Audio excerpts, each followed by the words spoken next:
বালিতে ভয়াবহ আগুন। বৃহস্পতিবার মাঝরাতে বালিঘাট রেল স্টেশন টিকিট কাউন্টারের ঠিক উল্টো দিকে বালিখাল বাসস্ট্যান্ড লাগোয়া একটি গ্যারেজে আগুন লাগে। গ্যারেজের ভেতরে বিভিন্ন দাহ্য পদার্থ থাকায় আগুন মুহূর্তে ছড়িয়ে পড়ে। পাশাপাশি বেশ কয়েকটি ঝুপড়ি কাঁচরার দোকান আগুনে ভস্মীভূত হয়ে যায়। ভয়াবহ আগুনের লেলিহান শিখা অনেক দূর থেকেও দেখা যাচ্ছিল। খবর পেয়ে ছুটে আসে বালি থানায় এবং বালি ট্রাফিক গার্ডের পুলিশ। তারা বাস মালিকদের ফোন নাম্বার জোগাড় করে তাদের খবর দেন। তারা এসে কোনো ক্রমে কয়েকটি গাড়ি আগুনের লেলিন শিখা থেকে সরাতে পারলেও কয়েকটি গাড়ি আগুনের তাপে ঝলসে যায়। পুলিশ দমকলে খবর দেয়। দমকলের 6টি ইঞ্জিন পৌঁছায় ঘটনাস্থলে। প্রায় 1.5 ঘন্টার মরিয়া লড়াইতে আগুন নিয়ন্ত্রণে আনে। আগুন লাগার কারণ রাত পর্যন্ত পরিষ্কার নয়। গ্যারেজের ভিতরে কোনো বাইক বা অন্য কোনো গাড়ি রয়েছে কিনা সেটাও পরিষ্কার হয়নি রাত পর্যন্ত।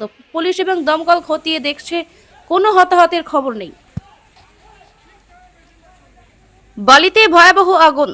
বৃহস্পতিবার মাঝরাতে বালিঘাট রেল স্টেশন টিকিট কাউন্টারের ঠিক উল্টো দিকে বালিখাল বাসস্ট্যান্ড লাগোয়া একটি গ্যারেজে আগুন লাগে।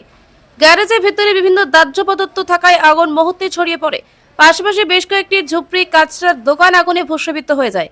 ভয়াবহ আগুনের লেলিহান শিখা অনেক দূর থেকেও দেখা যাচ্ছিল। খবর পেয়ে ছুটে আসে বালি থানায় এবং বালি ট্রাফিক গার্ডের পুলিশ। তারা বাস মালিকদের ফোন নাম্বার জোগাড় করে তাদের খবর দেন।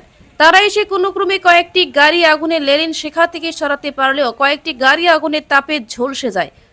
পুলিশ দমকলে খবর দেয়। দমকলের 6টি ইঞ্জিন পৌঁছায় ঘটনাস্থলে। প্রায় 1.5 ঘন্টার মরিয়া লড়াইতে আগুন নিয়ন্ত্রণে আনে।